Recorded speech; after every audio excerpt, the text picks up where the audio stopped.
Good morning, friends. Welcome back to the channel.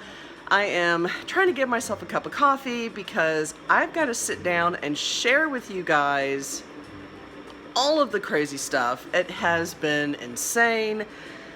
There is so much going on. We've got a lot to talk about.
Okay, now that I'm finally having my morning coffee, and this light is horrible and all the things. Okay.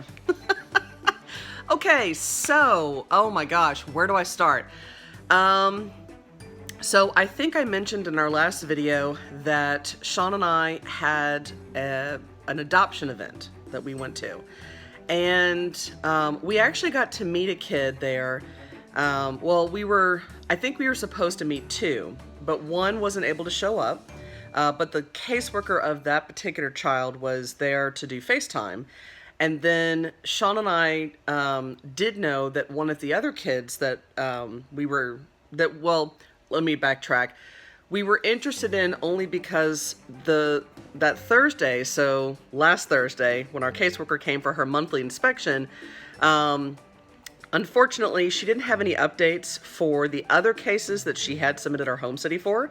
That does happen. So if you are in the adoption process through your state, where you're trying to adopt a child or children from foster care, you guys, and this is something that Sean and I are definitely learning, and we're learning alongside other families who have adopted through foster care.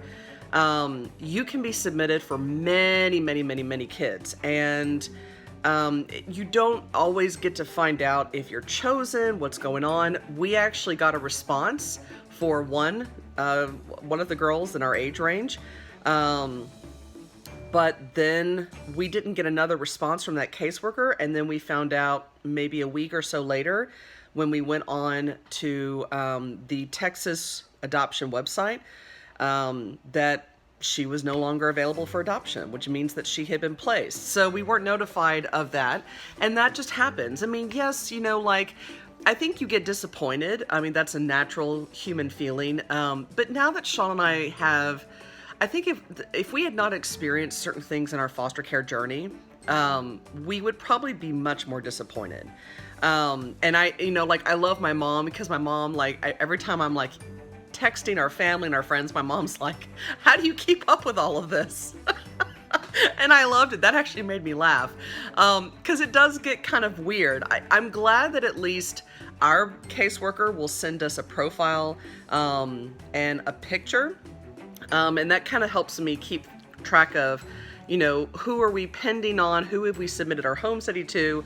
I actually put it in our CPS binder, our Child Protective Service binder. Now, that's because we're directly licensed through Child Protective Services here in Texas. But whatever state that you're in, if your agency has a binder where you keep certain documentation, certain things that, in the event that your home is under inspection or you're going through an audit, which you do. I don't think it's like a tax audit, but you definitely go through a foster care audit, where someone from your state does come to your home unannounced, and they do an inspection of your home, and they look through all of your paperwork, make sure that you're up to date, you're within specs, and you're compliant. So I just kind of keep all of that together. But when our caseworker came over Thursday, she had So she actually had 3 cases to present to us.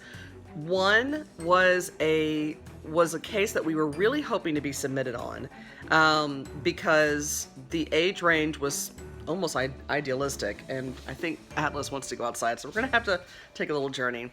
And so we never heard back, like, were we submitted? What was going on? Well, come to find out, we were. So we were very happy about that. Come on, Chachi. Chachi, come on, buddy. Wanna go outside? Come on. Yay, Chachi. Okay, guys, be nice.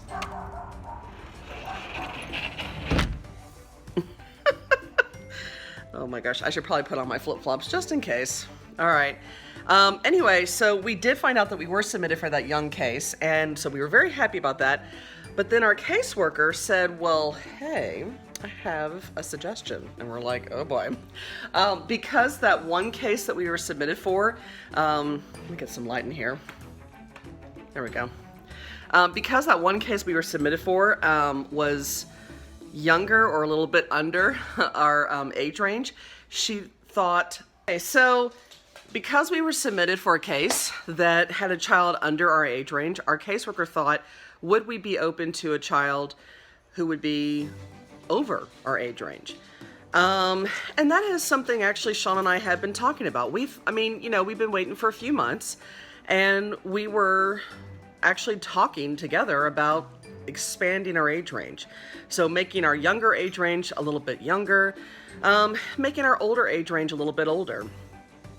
We were actually looking at possibly opening our age range because right now our age range we're licensed for ages 4 to 12, and so we were actually looking at expanding our age range to ages 2 to 14. The goal for CPS right now, and they did express this to pretty much everybody, is because we're in a weird place in this school year where this is October, middle of October at that, so you've got a lot of different testing and finals coming up. So CPS's goal is any child that has been assigned or will be assigned an adoptive home, their plan is to move the child into the adoptive home once their winter/Christmas break starts. And so Sean and I were like, holy cow, like, if we were actually chosen, like, we could actually have a kid in our home for Christmas. Crazy. That would be our first, because we've had kids for Easter, we've had kids for St. Patrick's. I don't think we've had kids for New Year. We've had a kid for New Year. So there's definitely kind of a thing for me. I've always wanted a kid in our home for Christmas, so that's always kind of a thing. I just think it would be very special, a lot of great bonding time. Sean and I actually have some time off this Christmas, and we kind of did that on purpose when Sean was changing jobs. So that way we would be able to have time together to bond and to connect with our kiddo. So I don't know. So I'm very hopeful, but it is big news. This is very important. You know, everybody copes with things very differently, but I'm definitely trying to help bridge that gap between fertility, foster care, and adoption. And that is hard. That can be very hard. All right, guys. Well, thank you so much for coming along for the ride. Sorry it was a long-winded video. I will see you guys next time.